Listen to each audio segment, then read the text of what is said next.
I go to bed and wake up every single day thinking deeply about, have I made the most out of every single moment my eyes have been open? I cannot waste an instant. Every single minute that we have to do this is such a precious gift. So am I making the most high quality decision? Am I spending my time on the most high value activity versus just being busy for the sake of being busy, but you actually didn't do anything? Welcome to Shaping Freedom. These conversations are about how freedom is actually formed, what we inherit, what stops working, and the choices that change how we live and lead. I'm your host, Lisane Basquiat. I'm really excited for this conversation that my guest and I are going to create today. I'm going to read a little intro, but before I read this intro, here's what I'm going to ask you all to do. Download the Spill app. Okay, so go to Apple Store or wherever it is that you go and download the Spill app. And we'll talk about what the Spill app is about in a couple of moments, but just make sure you get that downloaded while you're settling yourself in to listen to this conversation. I met Alphonzo, Phonz, Terrell, I don't know why I did that, during New York Fashion Week during the Actively Black Walk. Phonz is the co-founder and CEO of Spill. Spill is a next-generation platform for community innovation. When it launched in mid-2023, it didn't just enter the market. It shot to #1 on the Apple App Store as the most downloaded social networking app, and that was in early July of last year. Since then, it's crossed 500,000 downloads, and y'all better bring those numbers up. And it's been named Apple's App of the Day, featured on Google Play and recognized by Fast Company as one of the most innovative companies in social media. Phonz has also been named to CNN's Business Risk Takers list, alongside leaders like Sam Altman and Tim Cook. He speaks at SXSW, Afrotech, Adweek. He's been on Good Morning America, NPR, and The Wall Street Journal. But what inspires me most about Alphonzo isn't just his resume, albeit very impressive. This is a man who, on the day that he was downsized from Twitter, tweeted that it was time to build something new. And then he got on the phone with his friend and former colleague, DeVaris Brown, to make it happen, creating a productive path forward out of a situation and holding digital space for the culture that's positive, safe, and inclusive. In this conversation, I intend to talk about the unspoken rules of tech, cultural ownership, risk, and what it really means to build a platform that centers the people who actually drive culture.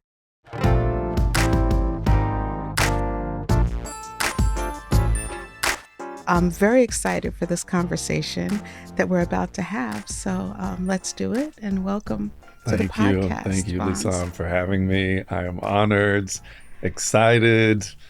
All those numbers are going up, by the way, That's too. right. We're actually north of 750,000 downloads now, and we'll cross 1 million this year for sure. You will. Yeah. You will for sure. Yeah. I actually downloaded the app when that day that we met, which was in October, I think, of last year, and I play around in there, and I like it. Yeah. And it is everything that you say. It's safe, it's inclusive, and it feels like home online.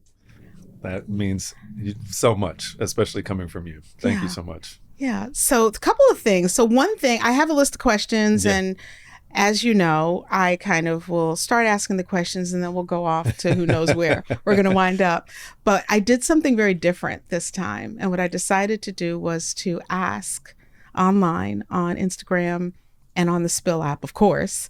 I told folks that we were going to be talking today, and I asked them to send a list of questions our way. And so we're going to cover those questions in a little bit. Oh boy. I don't know what these are. I know. I was like, thank you. Because I want to unpack them while we're here, but they're good. Excellent. They're great questions. Awesome. So I guess let's start with this. So you started a Spill,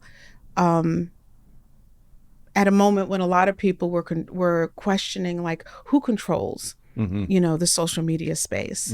And what was it about the space that made you say, we need to do something different, outside of the fact that some circumstances happen, with the downsizing, but For sure.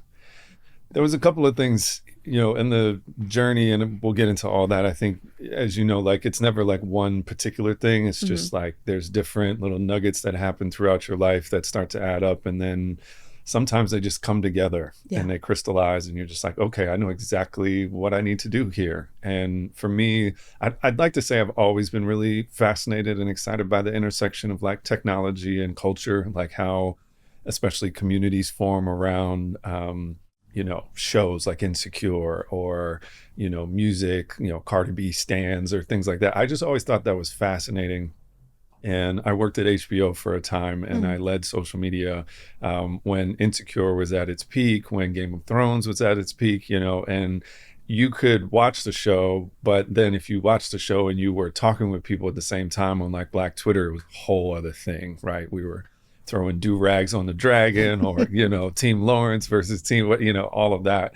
And in many cases, more people were talking about the show than were actually watching the show. And I was like, wow, this is powerful. And when you really started digging into like, who's behind this? Like, who's actually catalyzing these conversations and helping us all make meaning and understand the world around us and what's going on, it was almost uniformly folks from our community, right? Black Twitter was powered by Black women, right? And the Black queer community, essentially, right? Like, so wherever we show up, it's going to be powerful and special. But, we could see it at the time before I was even working at some of these platforms, but especially once I got to Twitter, you could just see how nasty it was at the same time for folks in our community, especially who were spending so much time on these platforms. Like the data, particularly around Black women over indexing on social media usage and media consumption in general, is well documented. But the hate speech and harassment that we're facing it's not talked about nearly enough, and it has tremendously detrimental effects on our mental health, on our sense of self, on just how we go about our days, because these tools are a part of our every day, every moment, right? Like it is there. We are attached to our phones and to this sense of connection and community. So that kind of really crystallized for me over many years, right? I love the community aspect of it, and I hated, and still to this day hate, how we get treated. Like it's unconscionable, right? If it was happening in person, people would be getting punched in the face. That's right. Right? Like say that to my face and, it's not going to go well for you, right? Hence the reason why it happens, behind the phone. Yeah, exactly. And it's also revealing, right? It's also revealing of, a really pernicious part of, especially our country that we've always known has been there, but was sort of swept under the rug for a little while. So long-winded way of getting to, Spill for me was, it really crystallized when I saw, frankly, Elon and some of these other folks up close, right? And I realized they're not smarter than us. They don't know this stuff better than we do at all. And in fact, when it comes to community building and movement making and meaning making, we are by far the best at this. That's why Black TikTok is a thing, and every other platform, we have to create a Black version of it. And that ends up being like one of the coolest parts, right? And the most valuable. What if we had a place where by default, that's what it is? Like there is no Black Spill. Right. It's just Spill. That's right. What a concept. And imagine that like the norms and, other people can join and everything like that, but come in and understand that this is a space where we're not going to have to defend ourselves. We're not going to have to worry about credit or rewards or all of that stuff. And you just get to be fully self-expressed. And I think a lot of the things that you talk about in terms of liberation, right? To me, having that freedom and that baseline of safety is essential on the pathway to liberation. We cannot be free if we are not safe. That's right. Right. So that was really the core sort of moment where I was like, oh, they don't know this any better than us. And matter of fact, if we applied ourselves in this specific sector, the actual builders of these platforms with our values, with our creativity, with our sauce, we can't be stopped. That's right. That's right. And I think also just being in a space, and that's one of the things I love about the app, is that I don't have to explain myself. Exactly. Yeah. You know, they're the things that are unspoken that we already know. So we start at humanity. We start at sisterhood and brotherhood and inclusion and understanding each other and all these kind of words that people put around things. We don't have to worry about that. We can just be in there and be. Exactly. You know, and I think that's one of the most beautiful things and, you know, warm-hearted things, if I can say that, about the community that you're building. Yeah. In this app. It's interesting you bring that up because we also, because we're so used to fighting for our lives on all these other platforms, especially in those early days when we were first starting, you could see people coming in and wanting to joust, to tussle, like by default. Like we actually had to redesign sort of the norm system in our community guidelines and everything around like, no, you don't have to do that here. Right. Actually, you can just come here and like just share your wins. You can be vulnerable. You can be open.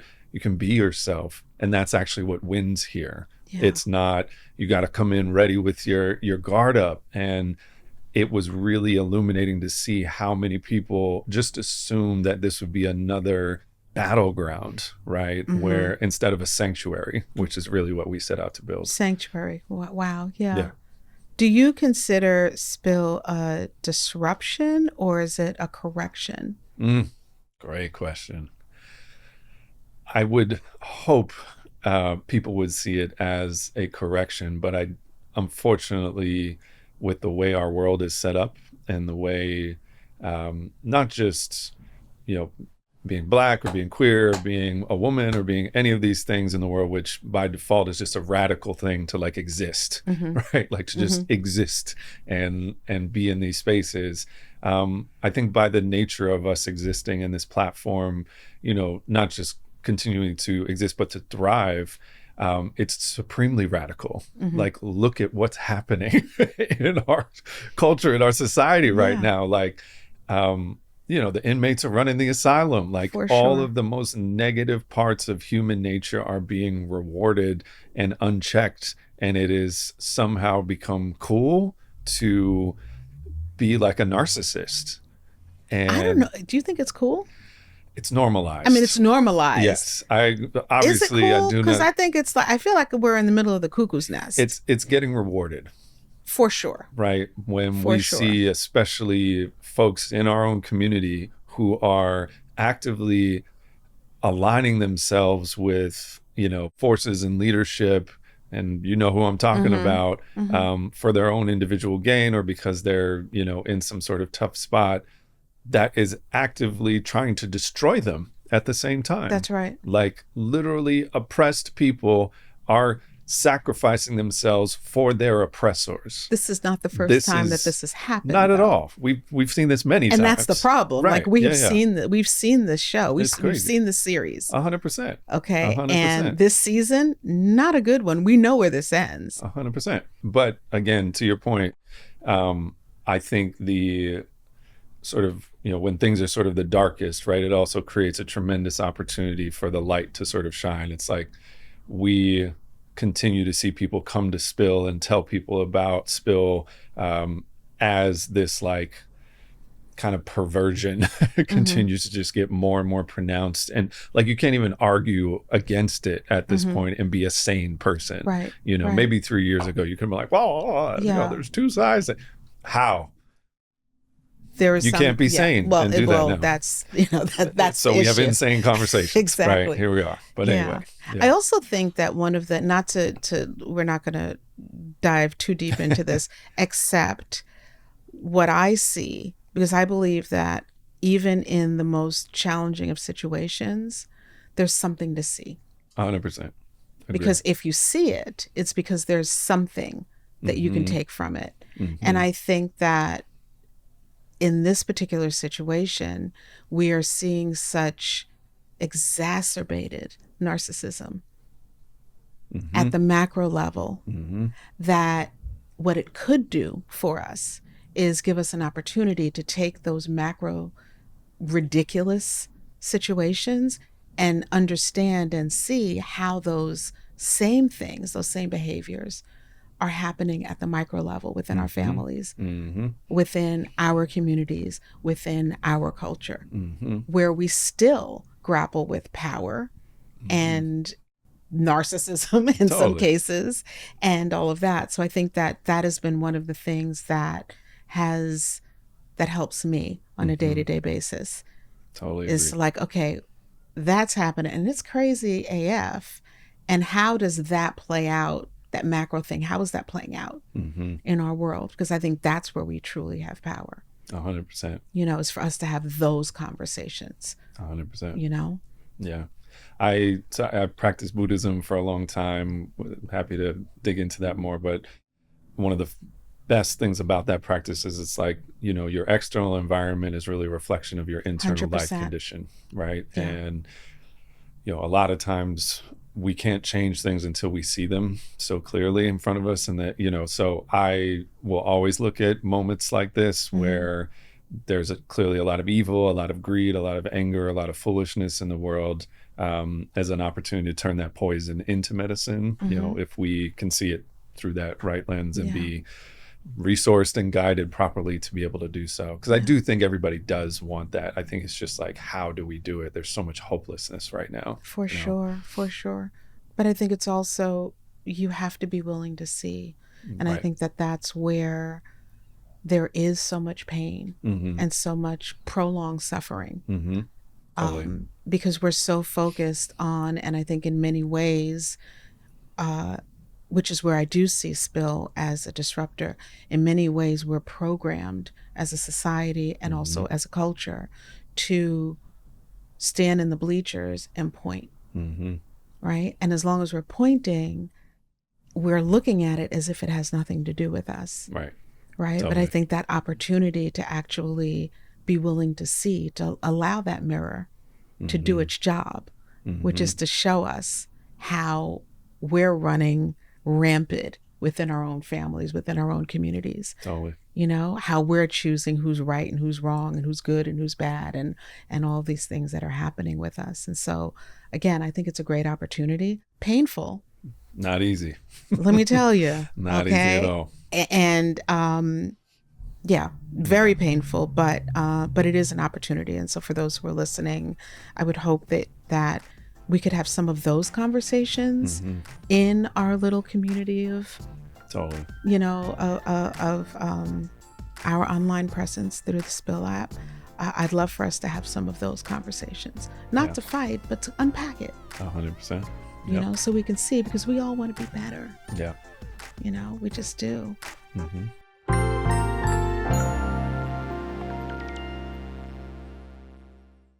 There was a time when I used to parent out of stress and emotion, until one day I heard my father's voice coming through mine.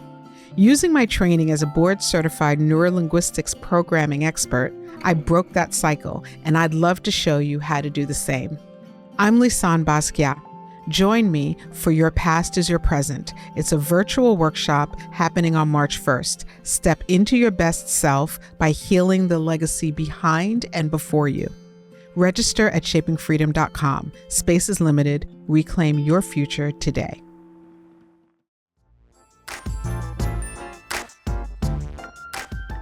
So in some ways you're answering it, but I'd love for you to be a little more explicit about what is it, like what feels fundamentally different about the way that you're building this. And I don't know what to call it, because you see I keep calling it different. It's an app, it's a platform, it's a community. I don't know, right? We can talk about that. Yeah. But what, as the person who is building, as the CEO of this organization, what's fundamentally different? Because we don't know. We are on these applications and we're taking the leadership from whomever's running the ship. Totally. We ourselves have had a hard time defining it when especially when you're a builder or you're an artist or anything, you think you're making one thing and then you put it out into the world and then it becomes this whole other thing, right? Which is that beautiful. You could never, which is amazing and terrifying and also defies categorization. And so I think we incorrectly got defined because I worked at Twitter and everything is sort of just Black Twitter now has its own app, right? Which the community part, right? Like really trying to super serve and solve for the problems that are facing our community is absolutely true and correct. But the platform part, like transparently, Twitter was a mess, like as a business, as an organization, like we would not, no sane person would want to replicate, that kind of system. We want to move the whole industry forward. Like most of these platforms, nobody knew what they were going to be when they started, right? Like who would have thought geopolitical concerns would have been decided in less than a sentence, right? Like this is crazy, yes, right? It is. But now it's a thing. So what we try to do is like, I think first and foremost, think about building a home.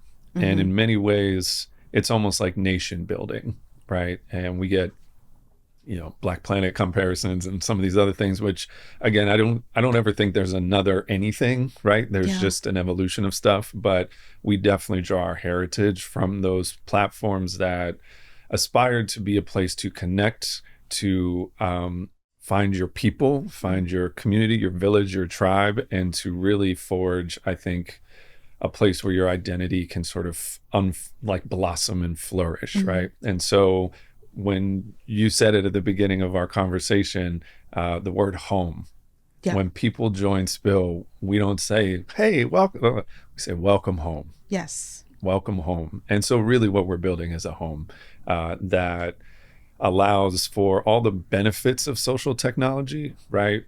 And I personally believe that if our tools do their job, you will make 1, 2, maybe 3 genuine life-to-life connections that will change your life more than 10,000 followers ever would.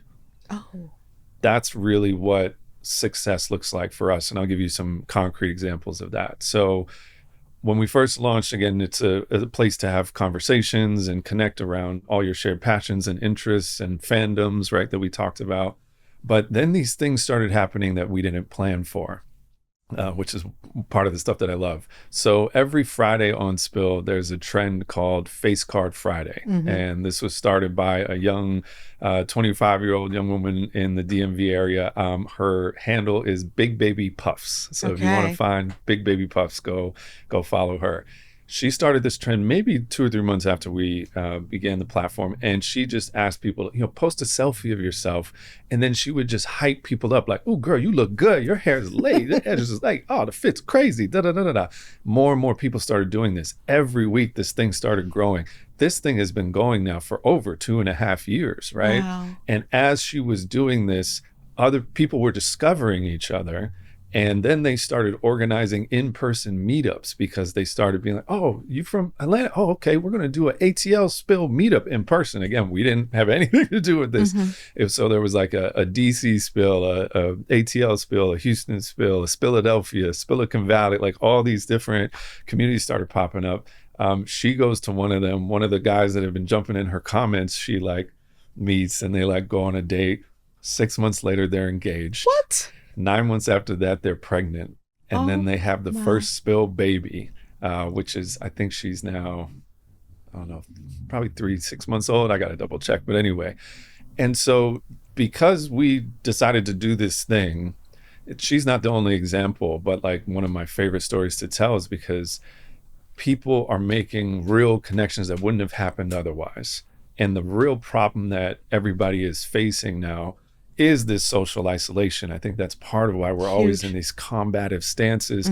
We don't spend time with our friends, our loved ones, or anything like that nearly to the degree that we did even 20 years ago. That's right. There's this crazy stat from the U.S. Surgeon General report in 2023 that from 2003 to 2019, this is before the pandemic, so you can imagine how bad it is now, we spent 60% less time with friends than we did, at the beginning of the millennium. And the health impact on us is equivalent to smoking 15 cigarettes per day. Crazy. That is insane. Like crazy. So at the end of the day, what is Spill? Spill is a home. Spill is a place to connect. Spill is a place to unfold. It is a sanctuary. Obviously, we've set out to minimize all the harms, as many as we can, that social technology has sort of not been able to tackle, at least in its first versions. But I still very much believe in the power of these tools to change people's lives, right? And to allow voices that typically would never get heard to be heard, to allow movements to form, to allow creativity to flourish. And again, I think if we do our job right, Spill is something that should have existed, years ago, right? I feel very much like we are just we are here to steward this thing. Yeah. I definitely feel like me and the team, we all have I'm a son of a preacher, as you can tell. So we really see this as like a divine mission that we've been handled. And if we just got to steer this thing the right way, That's right. so that folks like yourself can flourish and your messages can thrive, and like your family, like stories like what we did with Lanny at Fashion Week, these types of things that people might not ever see become household because they get we're bombarded with negativity. 100%. And I think that's what I'm thinking as we're talking is there's a snowball effect. Yeah. Right? So you have one person who starts with something that is really all about encouraging other people.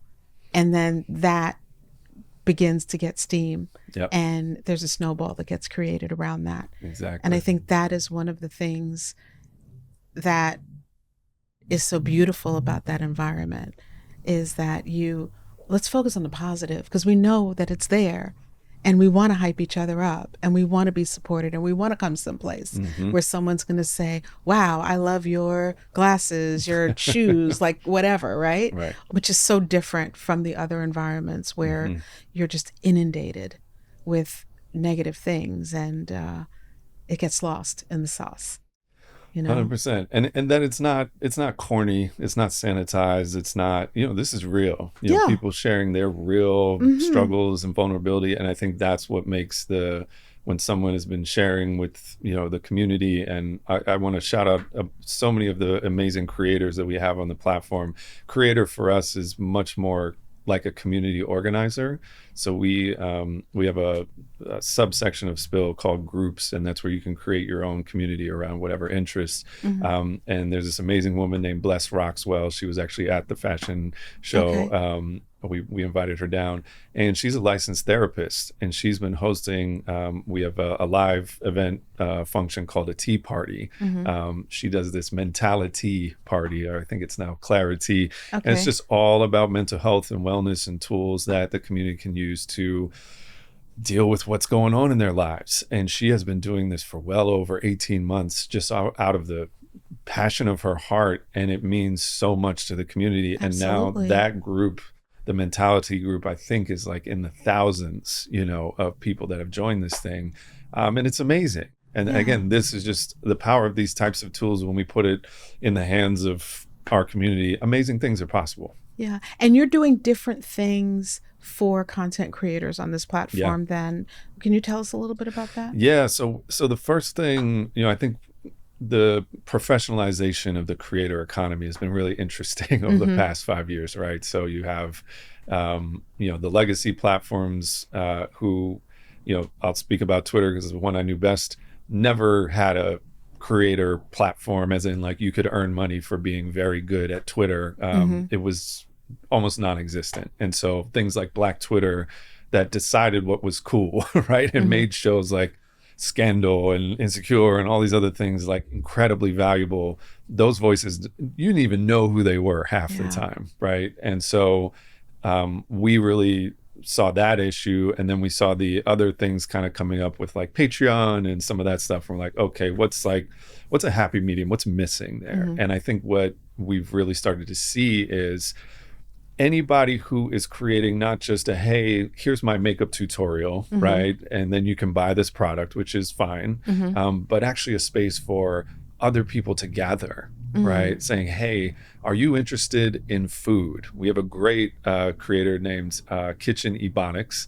He has a group called We Losing Recipes, and it's Okay. all about preserving these recipes from our grandmas and our families that are being lost. And so I think his group now is one of the top 5 groups on Spill. Oh, wow. Okay. And he is now hosting dinners in person with the community they built. And there's, over 10,000 people in this group. And these are the types of things that I think is going to be much more valuable in the future, because I don't think the future of social technology is like mass like I'm reaching millions of people. A lot of that stuff is vanity. A lot of the algorithms are suppressing all that. I think it's about depth. Going deep. I think it's about, I have a connection, with Lisane, and she is going to provide these tools to me, and I am going to support whatever it is that she's putting out there.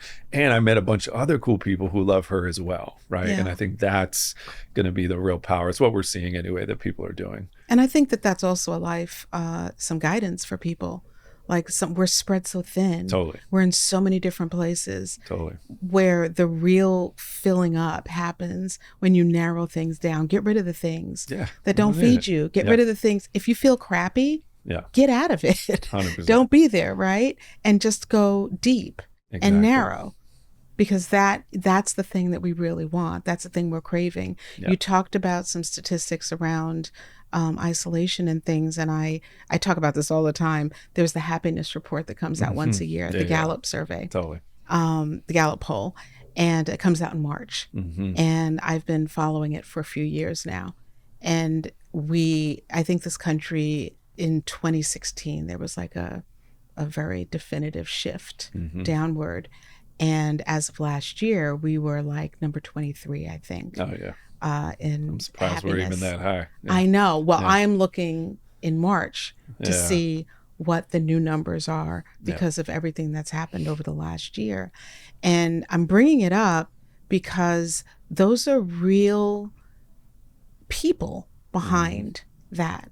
These are real. This is how a group of people that represent a broader population are experiencing their time on this planet. Yep. And we have to do something about that. And it's not happiness like, in the club, which is fun too. Don't get me wrong. But it's really about how do we find joy? How do we create joy? How do we become part of a community of people that are looking to create not just more joy for me, but for all of us so that we can all thrive together. And that's what you're describing. 100%. 100%. It's neat. I mean, you're it's doing so powerful. Yeah, you're doing it with this platform. And I think you were talking about something at the beginning of the conversation that I also feel really passionate about, like the going inside part. That's right. And the,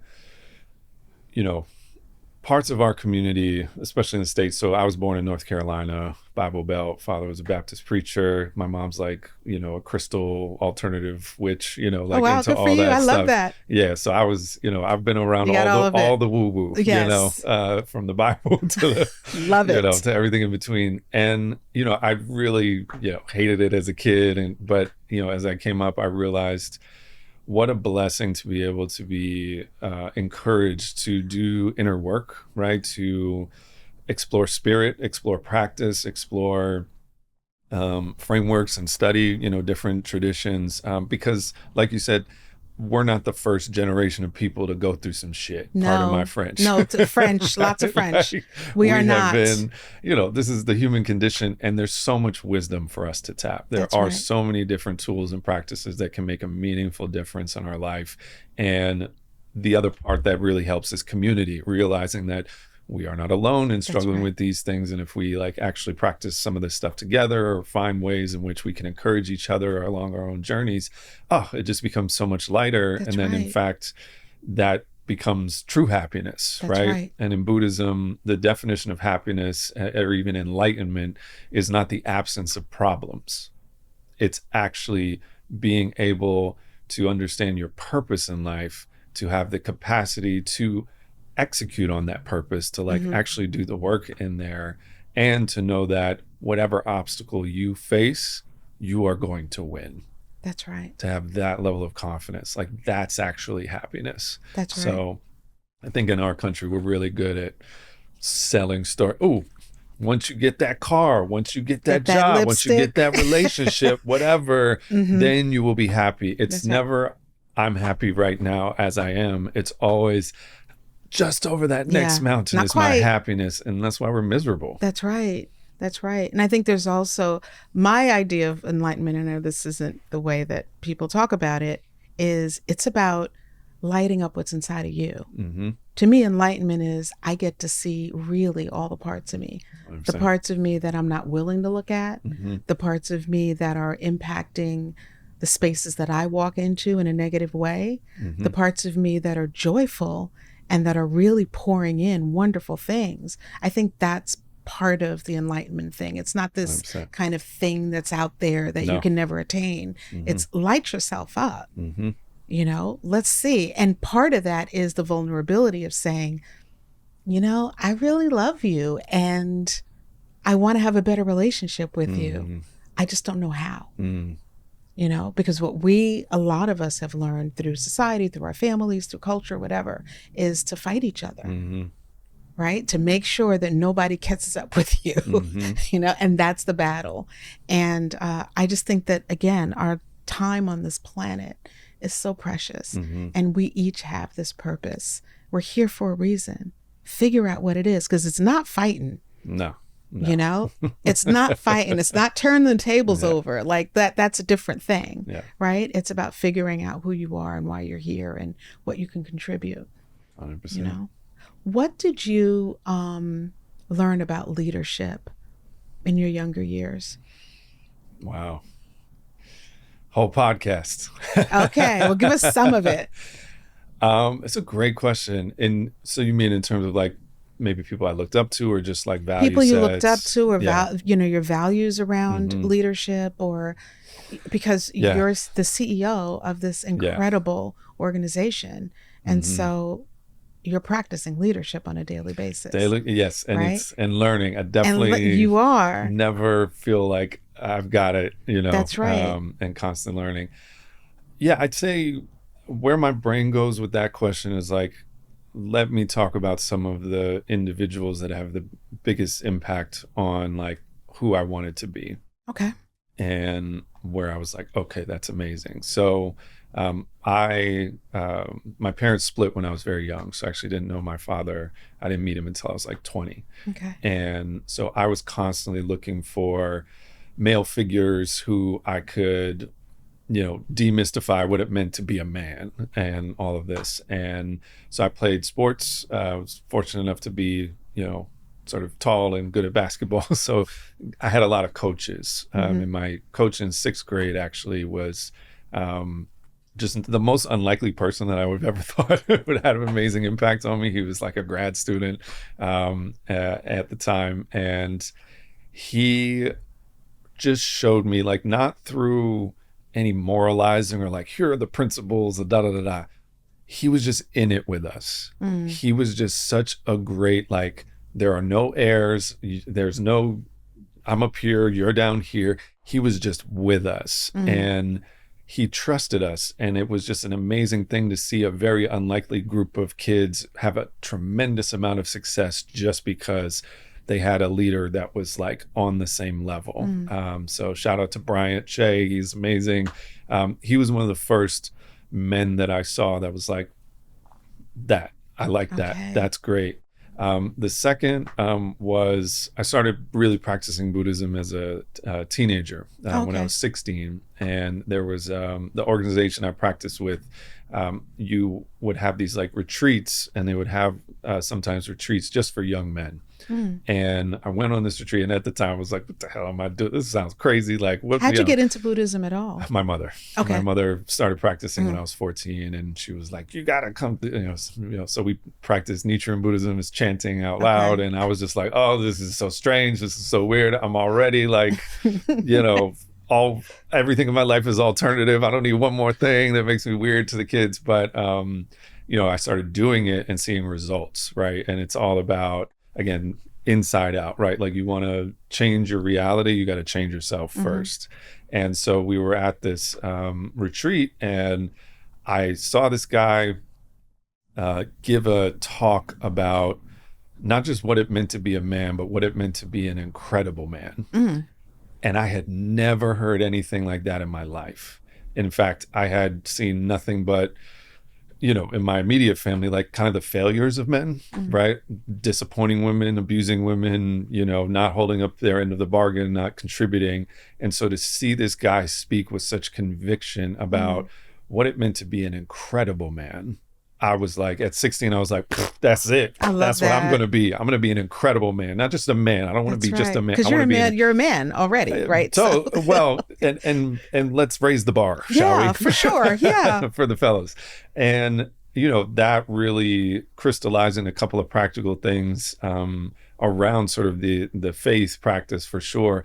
But it was also just about service, right? And really understanding that in Buddhism, your greatest potential, to your point about lighting yourself up, only is going to come out in service to others.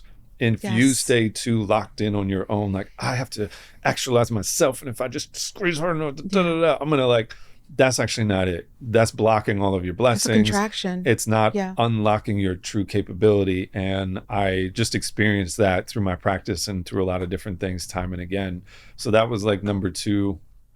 And I think the third sort of person that really crystallized it for me, and I know people have a lot to say about the individual, but I think just watching what he was able to accomplish and having so much in common with him was Barack. Okay. Being able to see an individual like that who had just a lot, we have a lot of uncanny similarities, but do something that had never been done before, right? In an environment where a lot of people did not want that to happen. And I think in hindsight, there was a lot of fair critiques that we can make about what did or didn't happen, but compared to what we have now, compared to what young men are seeing, especially now. That's right.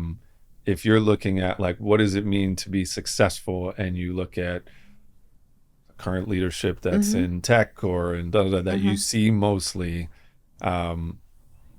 it's unacceptable, right? We are not going to make it like that. But I think that's the thing. That's kind of whatever it is that people, whatever the opinions are about different things, for you to be able to, and I would hope that people who are listening would do the same, to be willing to look at something or someone and take the good. 100%. Right? Just take the good. And you admiring and being inspired by aspects of the way this person is walking the planet is the thing. That's the important thing. Yeah. The rest of it is just, whatever. But for you as a young Black man to witness another Black man who stands in integrity, who doesn't get everything right, because who does, right? But who has some of those, embodies the values that resonate with your desire to be an incredible man, not just a man, right? But an incredible man. I think that's the thing. Yeah. To be willing to learn. 100%. And I think there's so much there. We could obviously go super deep into some of these other things, but the thing that I feel super connected to with regards to Spill, and it connects to some of the other things that we're seeing happening, is I think true leaders are also thinking not just in terms of how I can support others. It's not a martyr thing. It's actually how am I setting up systems that are going to perpetuate long after I'm here? Long game. Who's thinking generationally? Yeah. Truly, right? And I think we really suck at this in America outside right now. of our families. It's just my family. Maybe we think 4 years at a time ahead, but mostly, like you said, it's my own little sort of bubble and maybe my immediate family or relatives. But who's actually thinking generationally about systems that we can put in place now that will get better over time, that will create more opportunity, create more value, not destroy it or just distract value in the short term. Yeah. Because that's what the game is, right? You are, Phonz. Well, I'm trying, we're trying. You know, are. Trying to, You are. get there. But yeah, it's that's really, I think, the success of any true leader is For like if sure. they're able to build something that lives on and thrives even more beyond their sort of like tenure. It's a relay race. That's I right. think.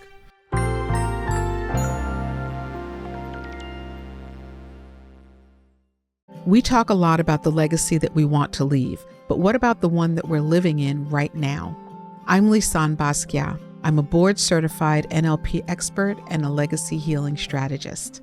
I created Shaping Freedom to help our community move from autopilot to authority. Whether it's through my podcast, the Lounging with Lisane meditations, or our signature candles and journals, I provide the elite tools that you need to heal and to lead your family more effectively. Own your evolution.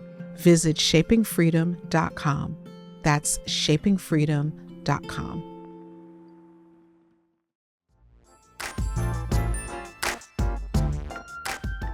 So I'm going to get into some of these questions. Yeah, let's do But it. before I get into their questions, I'm going to start with my question. Let's do it. While Let's I'm digging to go see what people asked, okay? Let's do it. And my question for you is, what is a typical day like in the life of Phonz Terrell? I wish there was a typical day. I think since Spill began, I'll say there's like feelings that are typical. I won't lie. I wake up every single day. I go to bed and wake up every single day thinking deeply about, have I made the most out of every single moment my eyes have been open? I cannot waste an instant. Every single minute that we have to do this is such a precious gift. So am I making the most high quality decision? Am I spending my time on the most high value activity versus just what can happen, which is you just get pulled a million different directions and people have The all life these of an questions. And entrepreneur, what do you it's do? crazy. You know what it is, I right? do, yeah. Just being busy for the sake of being busy, but you actually didn't like do anything, or move your mission forward. So I think deeply about that. So I start all my days typically with like a run or something sort of physical. Moved to LA a couple years ago, so now I'm a hot yoga bitch and all these other folks. That's right. Got to get my matcha and all that, get the things going. But then it's definitely prayer, right? And so I begin my day chanting, typically 30 minutes to an hour with a whole list of intentions. It's very it sounds like kind of insane at this point, No, but it does like not. it like built up over years. I didn't This start out audience this understands way. that. Just yes. It's just power, and there's Yeah. there's so much power and intention, and I just notice a difference in the impact of my days when I do it and I start my day that way versus when I don't, right? Like basic things are so much harder. Like communication is so much more frayed Get if pulled I don't. a lot easier. Yeah, and things Yeah. just don't move and I get frustrated. And I have wild ADHD. So like it's really, focus is huge for me. So then typically it depends on what's happening. But increasingly what I've always tried to stay close to is the build process. And I think that's one of my favorite things about being an entrepreneur, especially in technology, is every single day you are building. I think people who haven't had the experience of these types of things think like, oh, it's an app or it's a software product or whatever, it's static. No, these things are living, breathing, almost organic entities that are constantly shifting and changing. And especially with social technology, like every day there's 100,000 people saying, oh, this is broken or this doesn't work over here. Or, it would be cool if you did this. Yeah. And da, da, da, da. So we always start the day with like, okay, what are the build priorities? I'm checking in with the product team, the engineers, the designers, the community team, and all of that.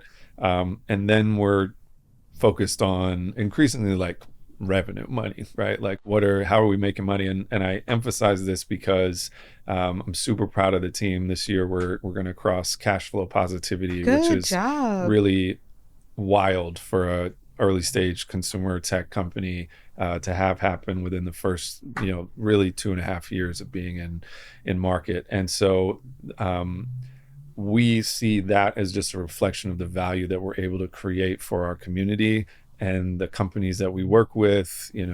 Everyone from Netflix to a few other, sort of big companies need to come into our space to create value for our members, right? And we don't call people on Spill, users, we call them members. And increasingly, this has deeper meaning than just the symbolism of it. We let people invest in Spill. So you can actually, like, if you want to own a piece of the platform you're spending a time on, that means something different. It's something our community has never really had the opportunity to do. That's like, right. Imagine when some of these other platforms were starting out, you could get a piece of it, especially if you're using it so much, right? Like, and your community is there. So anyway, so that's kind of the second thing. And then, there's so many variables that go into this because things always go left. Like, there's always like a crisis that you didn't expect. You don't expect. And like, to be honest, like within the first 3 months, so my first 6 months of doing Spill, I went from fired to raising $3 million to having the #1 app in the App Store in basically 7 months. So the stress, that is an incredible accomplishment. The stress that I'm sure. And and I was, especially at that time, like moving with a lot of like revenge anger. But like, Mount, no, they're gonna find out, like, they with the wrong people. And I put so much stress on myself and my team that my appendix almost burst in my stomach. I had to have an emergency surgery. I've never had surgery in my life before. And I think 6 hours after the surgery, I was back on calls. And so that increasingly became clear, like, it's just not sustainable. Like, if I die, then this isn't going to help things, right? Or if I'm not able to make high quality decisions and stuff. So I'm really, like I said, getting much more strict with, like, I got to go do some yoga or move my body, or just like those types of things have to be part of the day. I can't just be a brain in a jar in front of a screen, slanging code or approving things or whatever. So that's a big part of it as well. And then the other times is really just like meeting with my team members. We're a small, lean team right now. So I also am very concerned about their mental health, their well-being. How are they doing? Together with, okay, we got these goals, we got to hit, right? Like, both of these things, and our team members all come from the communities that we serve, obviously. So like, we are, it's a lot of pressure, right? Yeah, it's a lot of pressure, but you want to do something great, you want to shift the status quo, you have to get to like an escape velocity. And we are moving every day towards like breaking through that sound barrier, if you will, so that Spill goes from like, oh, there's this cool buzzy thing, have you heard of it, to like, it's a part of our community's everyday life, our daily ritual. It is an institution, it is infrastructure that everyone can count on. That's where we're headed. And as we really establish that, then all these other things become possible that are even more exciting. So right now it's just like building an airplane while flying an airplane while trying to not make sure the airplane in the air and falls out of the sky. That's right. Not having a heart attack. I'm going to go straight to Spill to get to see. So what I put up was, I just told people that I was interviewing you today and asked them what I should ask you. Sean Penterprise, any advice for current high school students? I always look for insight to share with them from amazing leaders. Yes, I love this question. So we have an incredible opportunity for our young people right now.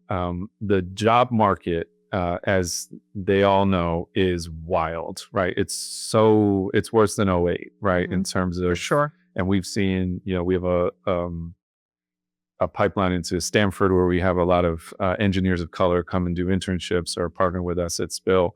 And it's even hard for them to get jobs, right? So for high school students right now, here's the exciting thing.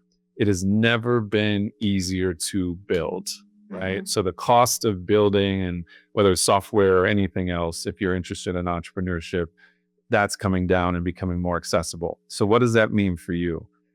Find the gnarliest problems that you can find, that you feel, right? Like, and I don't know what that is. For me, it was like this hate speech and harassment thing. Nobody thought anybody can make a dent in it, right? And here we are today, being able to say, like, we're making a significant contribution to the ecosystem and we're just at the start. find a crazy problem That's that right. seems like nobody could solve it and throw yourself headfirst into it. You will immediately create value. You will immediately stand apart from your peer set because nobody else is crazy enough to go after That's that problem. right. And you will develop so much capability and confidence in yourself. I promise you that will serve you for the rest of your life because you are not the person that's going to take the road, the easy road or so the path that everybody else has seen. And guess what? If we've ever lived in a time that has had gnarly problems like this, we're doing like, there's no shortage of opportunity to go after that. So for anyone in high school or anybody who's sort of at that stage where it's like, what do I do with my life? Go find a gnarly problem. And I don't care if you have expertise in it. Go tackle Figure it out. Yeah. I love that. I love that. Okay. So we have a couple of minutes. So we're going to take a couple more questions here. One is, ask him about the latest, this is Satoris. Ask him about the latest wave of new users and some of the feedback they've given on the newest update and how it compares to feedback from OG beta users. But then I was like, I wondered if the person wanted to know who was on the platform. And he or she said, no, often old users are complaining about the look and feel we used to have without recognizing their individual bias. So I want to hear about the feedback he's getting from newer users and how it compares to older feedback that users had given about the older versions. So simply put, for the OGs who've been with Spill for almost 3 years now, 2.5 years. Yes, when we first started, we had a very loud, colorful platform that was very distinct. Like the goal was like, we didn't want this to look like anything else. So we had big, chunky text, and you could only really use about 90 characters, right? Okay. So that was it was limiting the ability to do what people really wanted to do, which was have conversations. So we simplified that down. I also realized through this process, everybody's going to laugh on Spill when they hear this. I am actually green colorblind. So some of the colors that were in the app were so loud, like the default color of the OG Spill was a loud lime ass green and a loud like blue. And they were like together, like the top and the bottom. So people were opening this app and wanted to use it, but their eyeballs were burning out of those sockets, right? And they had no like agency to change it. It was turning a lot of people off that should have otherwise been able to use the product. So we simplified some of these things down. And I think the net effect that we've seen with this recent wave is we used to get a lot of people like, I don't know how to use this thing. I'm not trying to learn another app. Like that's a real thing. Yeah. We've had far less of that now. And more importantly, we've had a lot more people who are introducing themselves saying, hey, my name is such and such. Nice to meet y'all. Happy to, learn around. And so that is the moment we're trying to perfect for people, because we want you to come into Spill and know and find your people quickly, know what to do to be successful there, like to find your home, to like get into a rhythm. And that's really what the new build is about. So we're making progress. We appreciate the OGs. And there'll be some more things that come to that have, but not the lime green and the bright blue touching. Probably not the lime green coming out. I want people's eyes like this burning. We don't want eyes like it. This is about a great place. Okay, this is Sounds Like Tara. Ask him if there are plans for the app to become more mainstream or if it'll stay a smaller, safe space type of vibe. So I think if we do our job right, and especially this is where I love the groups experience being the thing, and that's going to become more central for people. We can have both, right? You're going to have that intimacy, that depth that you love with a specific group of people that love what you love, right? If you love, we have a group called Pot It Like It's Hot. It's all about the plant daddies and zaddies taking care of their plants. I got to join that one. Yeah. Oh, it's amazing. It's so big old plant mama. It's amazing. Okay, I'm going to get and people sharing tips. You get out at this plant food. You will have that experience, right? And you can stay in that experience. And if that's where you want if that's what you want Spill to be for you, you can have that. Other people, if they want to be in tea parties with thousands of people watching the Super Bowl halftime show with Bad Bunny, or, watching a movie like we do every single week now, you can have that experience too. We want people to have the choice so that it can be your experience. And that's our job, is to be able to give people the tools to, let me discover this. I didn't know about this. Okay, great. But also, if I just wanted to be this, it can be that for you, and you have control. So we can have both. Amazing. So here's what I'm going to do. Yeah. This last question from the DJ, I'm going to come back to this one. Cool. And I'm going to take one question that someone posed on Instagram. Okay. And then the other questions that people posed, when we do an IG live in a few weeks before this goes live, we'll hit those questions. Let's do it. But Leonie's the one who asked the question. So I feel like I have to because, we're here because of Lanny. So I feel like I gotta. So his comment in response to the question that I posed there, Alphonzo is the best. And Alphonzo is your IPHONZ. Is your handle on Instagram. I don't know if you wanted people to know that, but they know now. Is the best. Ask him what the experience was like, when Elon bought Twitter from someone who was on the inside. We got to make this one short because I know that can be an hour and a half. That will be its own book. And we want to focus on the positive. The short version is it was crazy and clarifying. I will leave it at those two words. Crazy because there was a bunch of will they, won't they. This thing was in process for like a year. We didn't think it was going to happen. And then once it did, it was clarifying. It was like, we know what's going to happen. There's no ambiguity about what the future of this is. And therefore, I know what I'm going to do. And what you did. And the spill. So the DJ is going to get the last question. Okay. And because it's a perfect question, ask him what he's excited about that's upcoming. Ooh. So many things.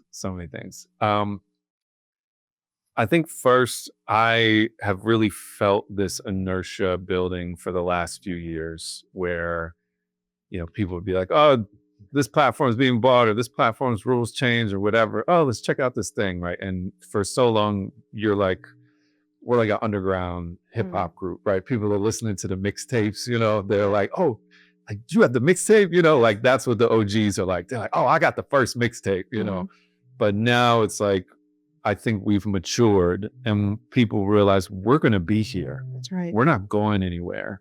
And people are moving differently. Companies are moving differently.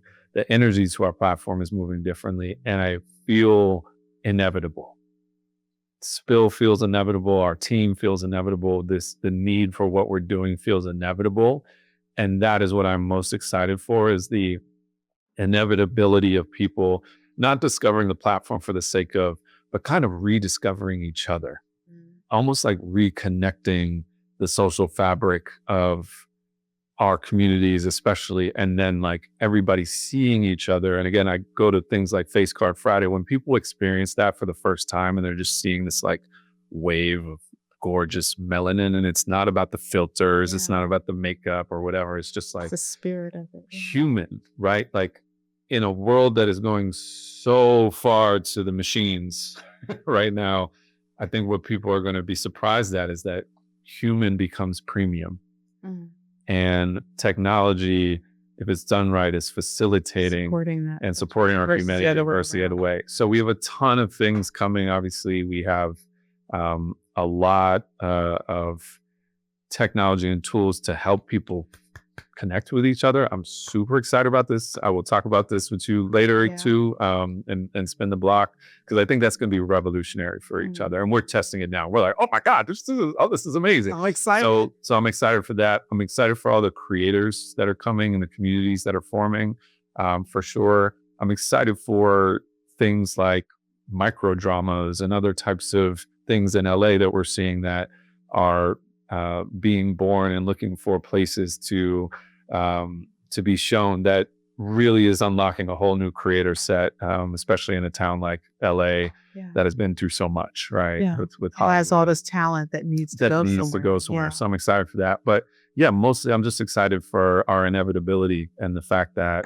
we're not going anywhere, and that this journey could even bring me here to have this conversation with someone like you. And yeah, just super grateful. So thank you for having me. I am so excited for how you, through this platform and community, member community, for how you are helping and supporting us, and